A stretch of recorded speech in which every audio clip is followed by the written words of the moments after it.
गोवा, कर्नाटकातील उत्तर कर्नाटक आणि कारवारचा भाग आणि केरळ ही परशुरामाने समुद्र मागे हटवून निर्माण केलेली भूमी म्हणून ओळखली जाते.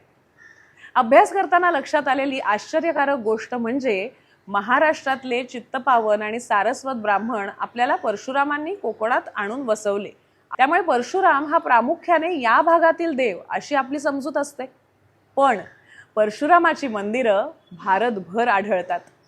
मथुरेत आणि काशीमध्येही मोठ्या प्रमाणात परशुराम जयंतीचा उत्सव साजरा होतो. आसाममध्ये जमदग्नी ऋषींचा आश्रम होता अशी तेथील स्थानिकांची श्रद्धा आहे. त्यामुळे तिथेही परशुरामाचा उत्सव मोठ्या प्रमाणात साजरा होतो. कोकणात चिपळूणजवळ लोटे परशुराम हे क्षेत्र तर प्रसिद्ध आहेच. तिथे परशुरामाच्या उत्सवामध्ये ओव्या गायल्या जातात त्या अशा: वाजंत्री वाजती बाणगंगेच्या धक्क्यावरी, परशुराम सख्यावरी अभिषेक. भार्गव राम देव उभे कड्यावरी, निळ्या घोड्यावरी स्वार झाले. अक्षय तृतीयेला उदक कुंभ द्यावा, मनात स्मरावा भार्गव राम.